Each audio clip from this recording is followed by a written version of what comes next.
Your Steve Jones Show podcast is loading now. The Steve Jones Show podcast is sponsored by Sunbury Motors, North 4th Street in Sunbury, and Sunbury Motors Kia, routes 11 and 15 in Hummel's Wharf.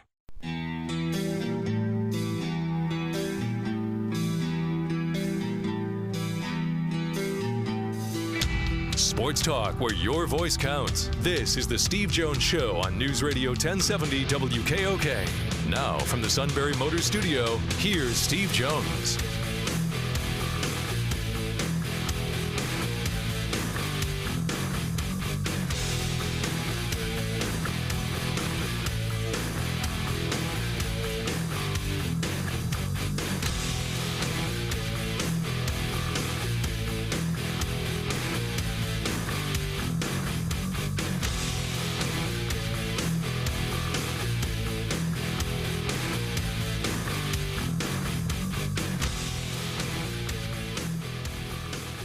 Good afternoon, everybody. It is the Steve Jones Show. Macatrillo here with you. Steve will soon be there from the Sunbury Motors Studio. Sunbury Motors, 4th Street in Sunbury. Sunbury Motors Kia, routes 11 and 15 in Hummel's Wharf. And online at sunburymotors.com. Ford, Kia, Hyundai, all new pre-owned inventory. All at Sunbury Motors, 4th Street in Sunbury. Sunbury Motors Kia, routes 11 and 15 in Hummel's Wharf. And online at sunburymotors.com. Neil Coolong today on the Steelers. Good win for them. Nearly blew it, but they hung on against Denver. And then, of course, there's Juju Smith-Schuster out for probably the rest of the year, out 4 months with the shoulder surgery coming after the hit he took in the win against Denver. So we'll get more on that. And I'm sure he'll have something to say about John Gruden's epic fall as head coach of the Las Vegas Raiders, as that has been dominating the sports headlines. That and Kyrie Irving he'll not be playing for the Nets until he's basically vaccinated due to the New York protocols right now.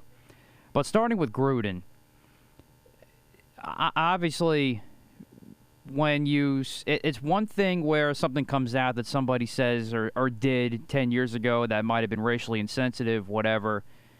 But then the more and more you heard, you can tell that there was a problem.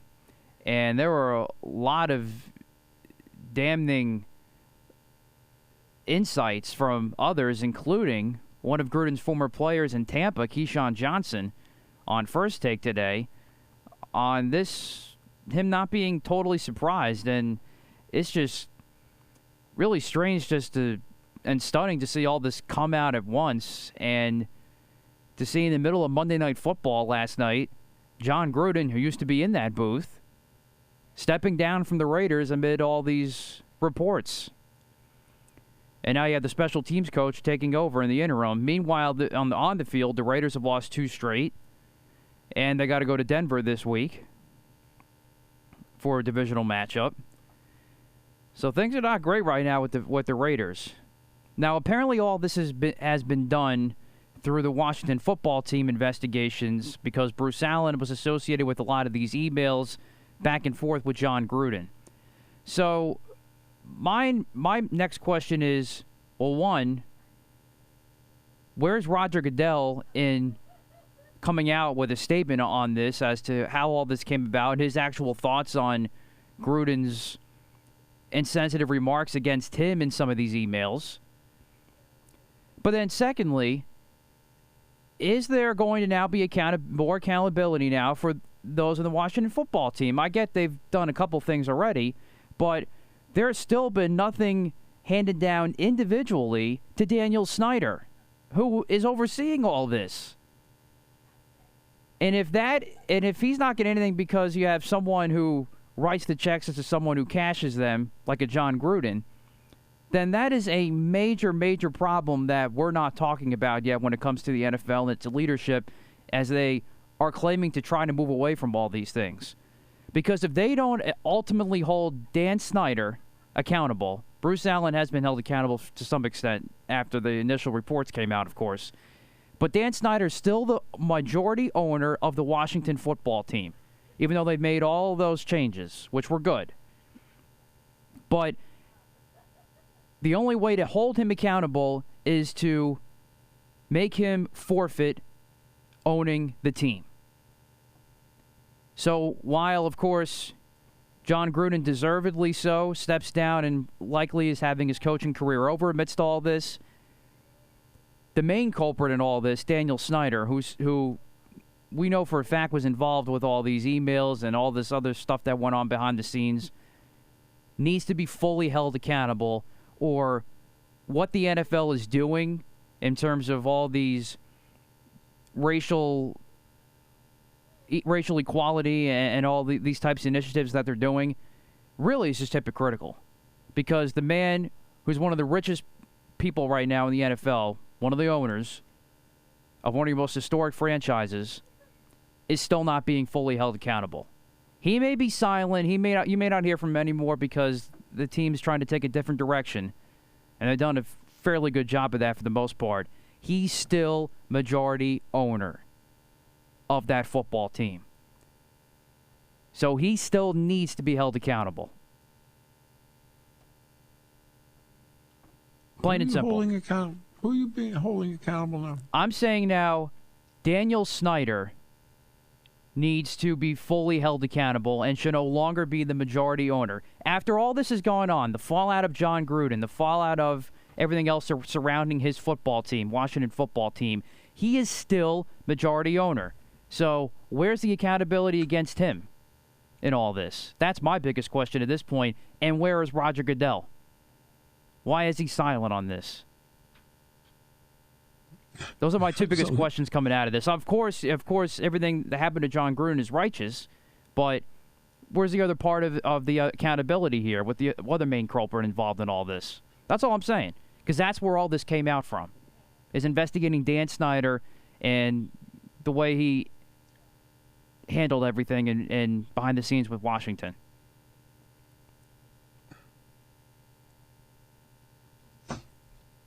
You feel better now?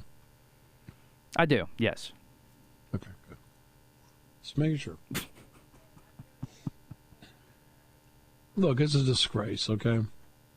I only met Gruden one time. Okay? One time. Remember they did that Outback Bowl a few years ago? Yes. He and Mike Tirico. Now Mike Tirico, just so everybody knows, my college roommate, Dave Bullard, when Dave and I were college roommates at Wilkes-Barre and also in State College. Okay? Awesome guy. And he grew up in Fulton, New York, just north of Syracuse. Well, when we came out, Dave's a terrific broadcaster. He ended up eventually going to Channel 5 in Syracuse. Well, the sports anchor there, they introduced me to as Mike Tirico. That's how far back I've crossed paths with Mike Tirico. Okay, so you see Mike and hey Mike, hey Steve, how you doing? Blah blah blah. And of course, Gruden's with him, and it's like you almost want to apologize. I'm sorry, I didn't mean to ruin your day by standing here. I didn't mean to say hi to Mike. It's my fault. I'm sorry. So, that's the only time. I didn't walk away, how about enamored? How about that? As the emails are disgusting, they speak for themselves. And as usual, Matt wants everybody fired. Well, everybody has been. I just want the main guy left.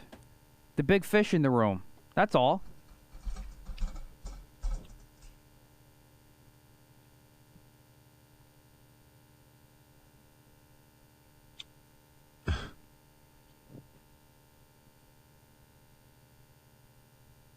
Hey, it's, you want everybody fired.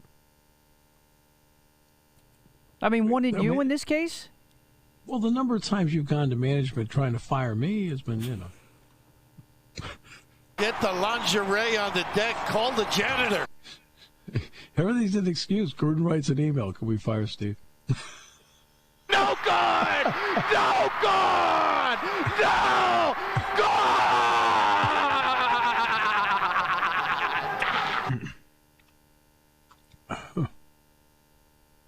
All right. So.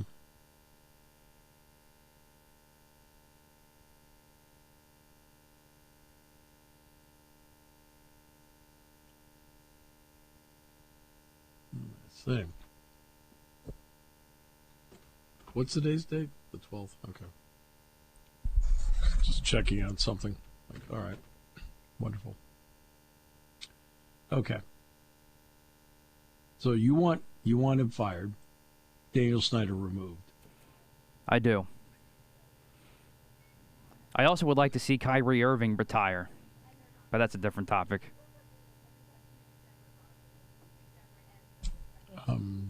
Christian Vasquez? Well, it is what it is there.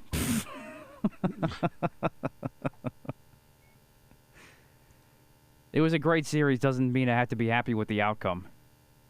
We'll leave it at that. Well, I got to get to Dave and Jameson. Dave sent me an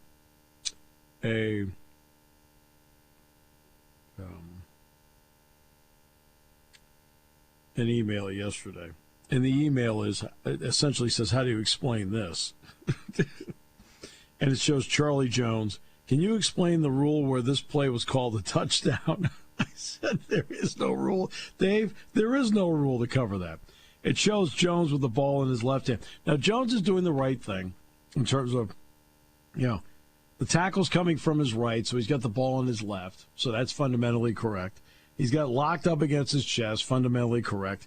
But he's way out of bounds, and he takes his right hand and he swipes and hits the pylon with his right hand.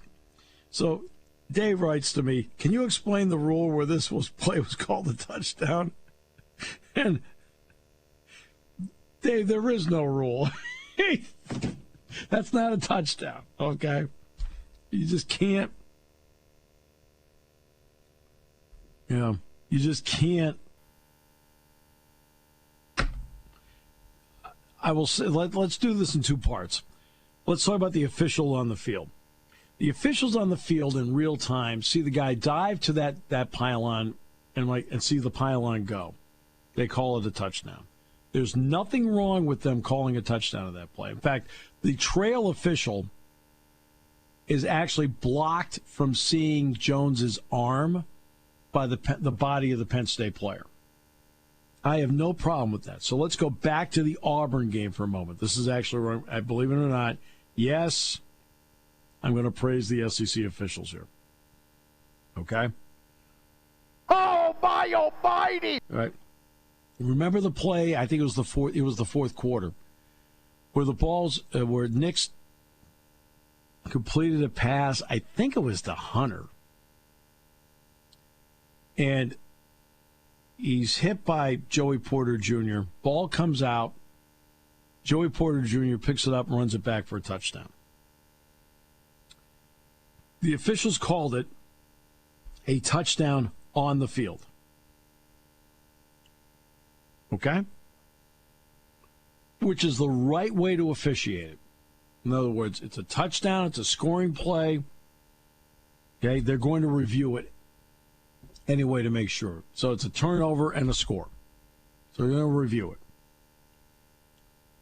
When they do go upstairs to review it, they determine the runner correctly was down, and then the ball came out. His backside went down squarely, still had the ball, no doubt, boom. Then we finally hit the bag, the ball came out, Joey picked it up and scored. So they officiated it all the way through correctly. On Saturday, on that play, the on-the-field officials officiated correctly in terms of like the speed, whatever we saw. I thought it was a touchdown, boom. And now we're going to at least let the replay booth confirm whether we got it right or not, just like the Penn State-Auburn game. Now, how they can possibly, I mean, on the air, I was very generous about this.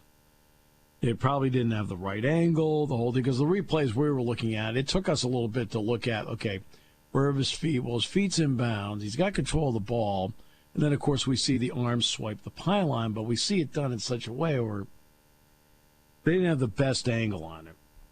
But we knew it was the wrong call, but we didn't really get into it too much, okay, to be fair. And I didn't want to get into one of these. We're going to complain left and right. And I'm only talking about it now because Dave emailed it with a picture showing it as clear gets. So how can this be ruled a touchdown? Dave, it shouldn't be ruled a touchdown, but it's the replay officials, not the on the field officials, that should be held accountable for that. Is that a fair enough answer, Matt? That is. Because I thought it was, I'm with Dave. I thought that was clear as day when watching it on the Fox broadcast. I mean, I know you want all the replay officials fired. Well, I mean, that just adds to the laundry list of complaints that I've had with officials in all aspects of college football this year. Yeah. The replay, since I remember when Matt Lehman at Nebraska in 2012, and they made that call, and well, look, he's like, what are you doing here? How can you make that call? There have been several calls, and not just in Penn State games, in other games, where I sit back and say, look, if you're going to do this, let's at least be 75 to 80% correct. Let's not just make it a roll of the dice all the time. And I feel like some of these are getting to be a little bit of a roll in the dice up there, where they got to take a long look at how they're doing this stuff. And I'm not big on centralizing, because part of this is Chicago gets involved in this. I don't want Chicago involved. Just have the guys that are there do their job. After that, whatever. Okay?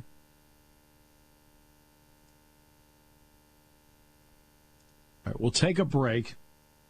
We'll come back, find out who else Matt wants fired.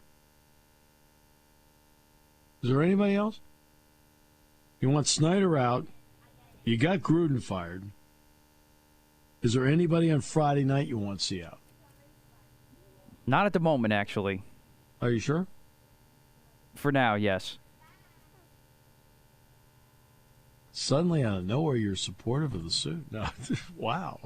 How about that? It must have been a financial transaction.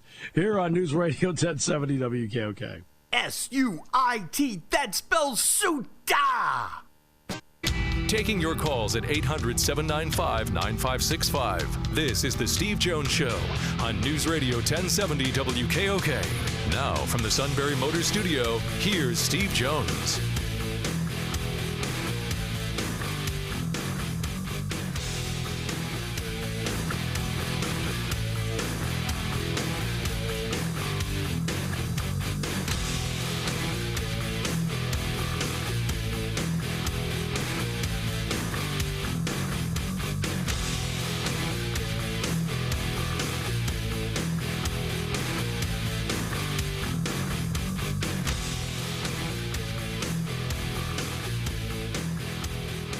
Back here on the Steve Jones Show.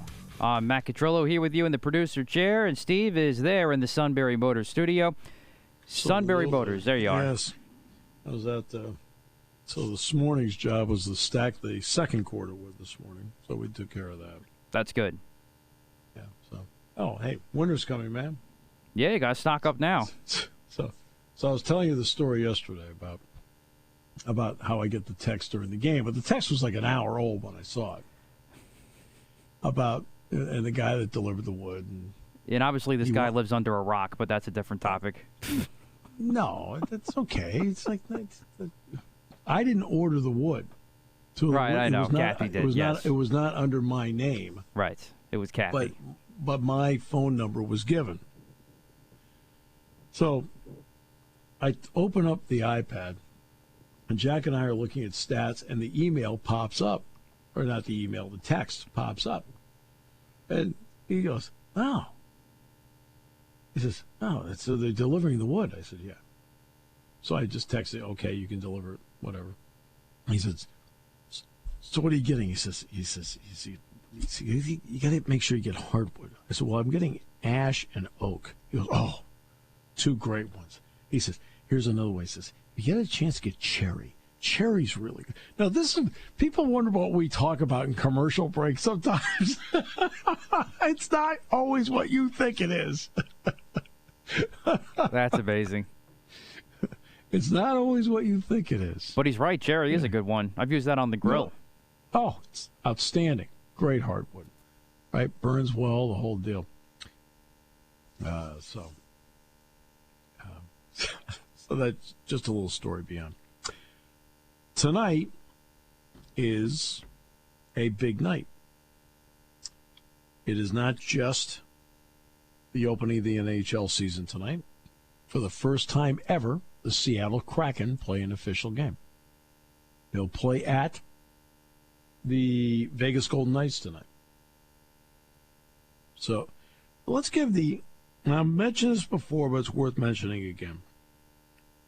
Obviously, we're in a business world. I know it used to be one of the funny things that the Suit and I would do on the show is that he hated when I talked business and money because he felt like it took away from the aura of what sports is. Right? And I understand. And I understand how he feels. I mean, I do. But it's important because it is what it is. The NHL's gone along for years and years and years, and they've gotten a little more popular,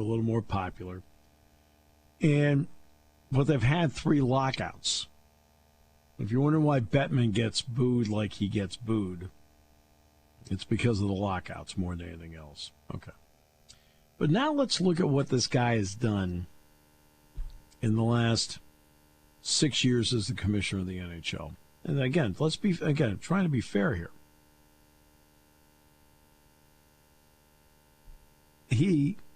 They get a labor agreement. Big plus. You would have thought that the NBA would be the first one to get into the Vegas market. Yeah, the NBA, they think there's been a lot of progressive thinking with the NBA, forward thinking and so forth. Now, they've been burned a bit because, obviously, everything that happened with China was a big setback for the NBA, both financially and also perception. Okay?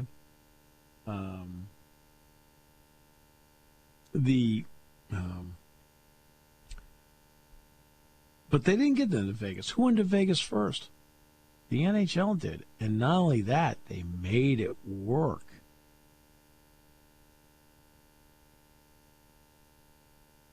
Okay? They made it work. Okay. Then, what market has been sitting there ever since Kevin Durant came into the league? Because Durant played his rookie year there. Seattle. Durant was a Seattle Supersonic. He played for the Sonics his rookie year. And then they transferred to Oklahoma City, and that market's been sitting there empty. That was a great NBA market for years. So who's the first league to get back into Seattle? The NHL. Last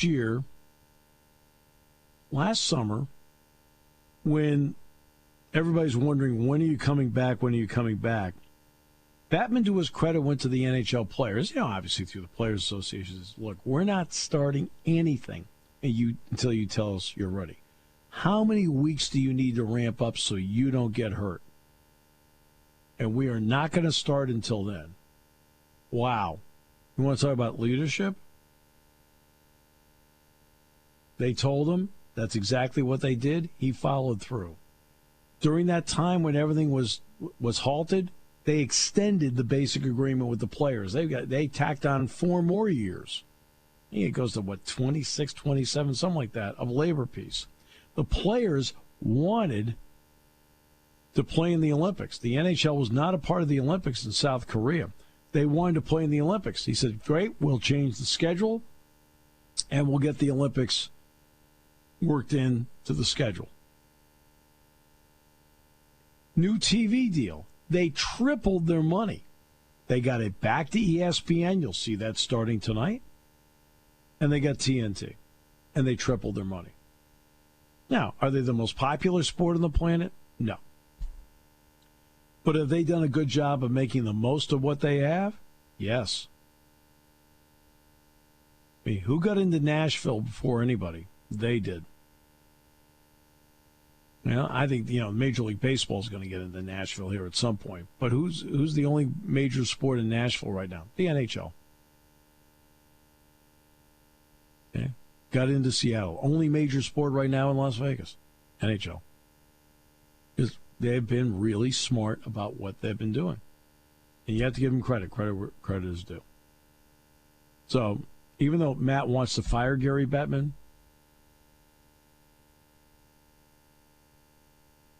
no. Hey, I give him, I did, but I do give him a lot of credit with the way he's handled the pandemic and he handled the next negotiating contract and all that stuff. He handled that probably the best out of any of the 4 major sport commissioners, to be honest. So I give him that. But, yeah, overall, it's been a pretty disastrous tenure. I'm saying the last 6 years, it's been one smart decision after another. Yes. I'll give him that credit. I mean, the NBA's not in Vegas. I would have assumed they'd easily be first. Never returned to Seattle. That was a big mistake. They're in there. Worked the Olympics into his schedule. Did that. Got new TV deals. Tripled his money. What more is he supposed to do? Like I said, I was fair about the opening part. The opening part was, first few years. 3 lockouts? Awful. Awful.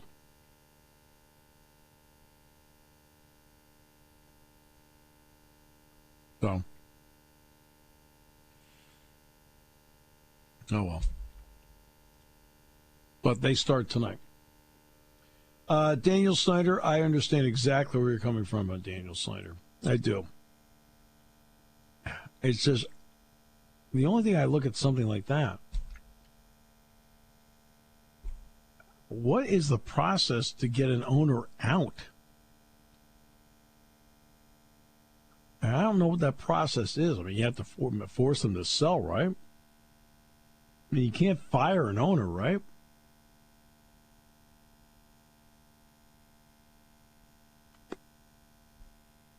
I mean, how do you get them out?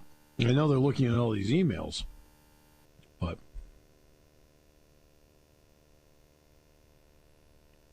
how do you get them out? How do you get them out of ownership?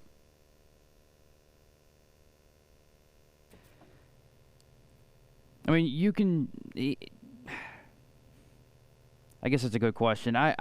There's got to be some way where he can be voted out, or Roger Goodell can just Well, they probably need 3/4 to get him out. Probably, from most things. Or maybe they come up with some sort of settlement for him to leave. Something like that. Because all I'm saying is, if Daniel Snyder still survives all this as the majority owner, even though he pretty much has no voice anymore, but he's still the majority owner, so he's still getting the money from it, then to me, everything else the NFL is doing, all these other incentives and initiatives they're doing for race and all that stuff, to me, is just still hypocritical. That's all.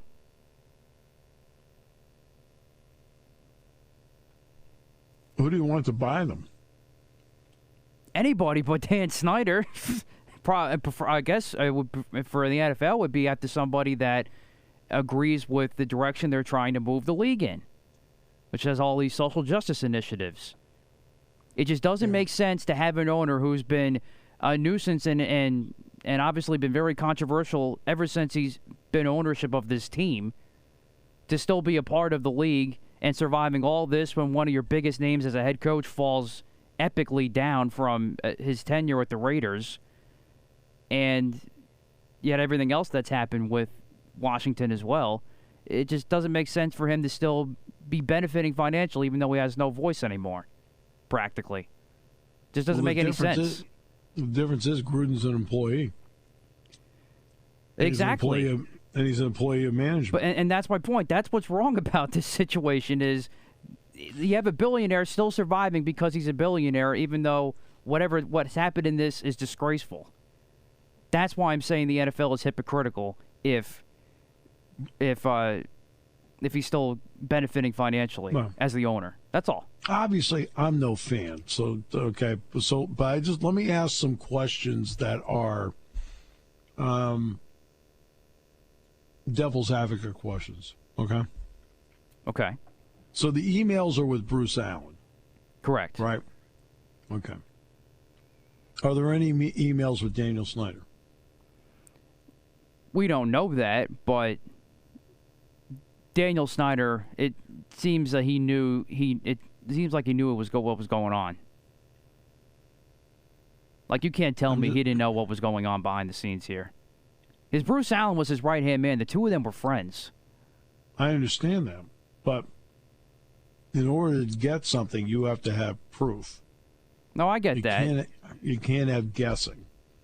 And obviously, we don't have access to any of this. I'm not defending him. I'm just saying, right? No, I get it. The process.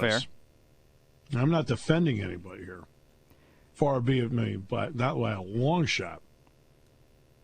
But at the same time, I just can't have a gut feeling about it and go, "Hey, we got to get you out of here." When all it is a gut feeling. Now, an employer can do that to an employee. All right, no question. But ownership's a different ballgame. And obviously, what they've done with the organization, they're a mere shell of themselves compared to where they were. There's no getting around it. And they're not they are, quote, a poorly run group. And it starts with him. I mean, the laundry list of mistakes. But what's he worth? He's worth what? It's a couple billion, $9? I think, yeah. Is it 8 figures or 9?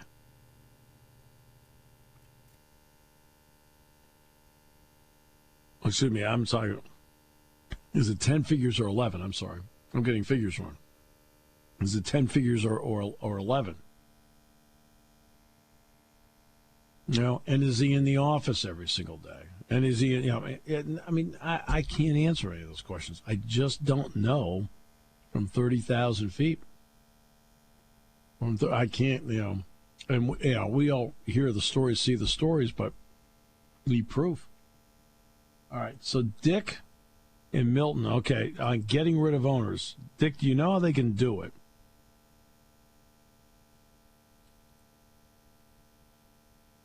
Hello, Dick. Sorry about that. I see him on hold there, but I think Matt has to call him up. That way he's on the air. Dick, I apologize. I'm just waiting for Matt to hit the button to put you on. So, I apologize. Matt? Could you call up Dick and Milton, please? There we go. Yeah, Matt, can you call up Dick and Milton there? Because he's not in the line. There we go, yeah, sorry, it's on the other line. Dick. Hey there, Steve? Hey, yeah, Dick, sorry about that. Go ahead. Oh, that's fine. I'll kind of paraphrase what I was saying. I said getting rid of owners isn't that easy, but I wish they could get rid of owners that put out a less than quality product on the court or the field or the ice or whatever. But they can't do that because it all hinges on how many people show up, and a lot of people show up. Well, by and large, they do enough to, I mean, obviously, I'll use the Orioles for example. They're just a flat out terrible baseball team, and it's a terrible product. But you can't get rid of Angelos unless he wants to leave. Well, it has nothing to do with emails he sends or anything. Or Bob Nutting in Pittsburgh. Yeah, that's what I'm saying is it's a no-win situation all the way around. I feel bad for the people in Washington, D.C., obviously, and I feel bad for the ones in Las Vegas or Oakland or wherever they're playing in any given moment there, because the whole thing is just ridiculous. They're one thing, but by and large, that's two teams out of all the teams in professional sports, and by and large, I would think probably less than somewhere between 20 and 30 or 40% of them are just not worth even watching anymore. They're just not that good. You are. I agree with you completely. I mean, and you know this better than I do. Part of the problem in baseball is, in a lot of sports, is they've saturated. There's too many teams for the quality of the athletes. And I'm not taking away from athletes, college athletes, but you can't run a professional baseball team or a professional football team or a hockey team. Well, hockey is just a little bit different with less than quality athletes. I mean, and that's what they try to do today. No doubt. Under the guys, they call them professionals, but they're nothing more than glorified minor leaguers in a lot of cases. Well, I mean, the guys that, let's go back to when you and I were younger, Dick, the guys that would have been in double and triple A back because they had 24 franchises at one point, 20 at one point. Well, you got 10 more franchises now. There's a lot of players that would have been in double and triple A back when we were kids. Right, and the problem there is there weren't that many double and triple A teams either. I mean, it's exploded all over the country. I mean, as the nation's grown, and there's a lot more people today, and there's a lot more areas and cities that want to sponsor a team or have, I mean, obviously hockey, they're playing in baseball, they're playing in more than one country with Canada, and and the product is not that good at times. No, I agree. I think, and to me, and I talked about this the other day, analytics is a great tool, but it's also become an excuse as to why somebody makes a decision. No, it's in the analytics. Like, hey, either you know how to do the job or you don't. You know what I mean? And part of the job is instinct, but I hear you. Can I ask you one question off topic? I didn't listen yesterday. What's the situation with quarterbacks at Penn State right now? I mean, I know who's maybe not going to play, but then they're off this week. I understand that. How deep are they? 2, 3? They only have 5 quarterbacks on the roster. And one is the Clark kid who's a walk-on who joined in August. The other one's Mason Stahl, who's also a walk-on. They only have 3 scholarship quarterbacks on the roster. It's Sean Clifford, Taquan Roberson, and Christian Veilleux. Those are the only 3 scholarship quarterbacks on the current roster. And how many of those are actually injured right now? 2? No. Scholarship play. No, the only one or two. The only one that's banged up among the quarterbacks is Sean's the only one that's been banged up. And we don't know the extent. For some reason, I thought one of the other freshmen or one of the other kids was injured also. No, Roberson and Veilleux, the other 2 scholarship quarterbacks are perfectly fine. Stahl and Clark are fine too, so there's no issue with the other 4. So they do have a little depth, even though it's not experienced depth. Well, I think that's a good way of phrasing it. Yeah.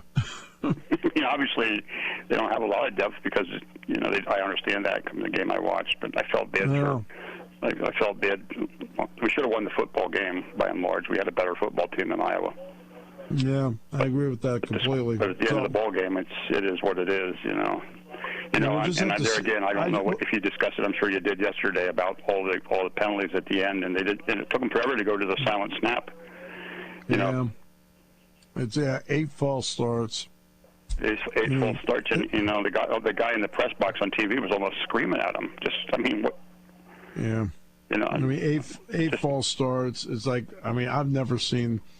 The last time I saw Penn State bottled up in its own end with the inability to get out. Yeah. That was the 3rd announcer at the time. It was 1988 in Birmingham at Legion Field, and Alabama had Derek Thomas. And Tony Sacca was a freshman quarterback. And unfortunately, Eric Johnson, who then transferred and actually played at Bloomsburg and used Bloomsburg to get to the NFL with the Chargers, struggled with Derek Thomas that day. And Penn State lost the game 8-3, and one of them was a safety. They just couldn't get out of their own end. Well, let's just hope for good things from now on out. Get a couple weeks of rest, and maybe we'll get better. Get everybody healthy too. So that's 90% of the game. Because when we're healthy, we're pretty good. Yep, sure are. Thanks, Steve. Dick, thank you. All right. I know we're late on the break. We'll be back with more in a moment here on News Radio 1070 WKOK. When it comes to car buying, there's the other guy's way, and then there's the SMC way. The other guys force you into a vehicle you really don't want. The Sunbury Motors way lets you take the time you need to browse, ask questions, and take the test drive and think on it. For over 100 years, the Mertz family and all their employees have made your experience the most pleasant one you'll ever have. The other guys won't offer you the best price for your trade, no matter how much they say they will. The SMC way is their promise to provide you with the most money the market shows your vehicle is worth. The SMC way is to offer you all applicable factory rebates on new vehicles and generous discounts. Looking for a pre-owned vehicle? The SMC way checks each vehicle in a 200-mile radius to determine the lowest price, then beat it. It's the lowest price promise, just part of the SMC way.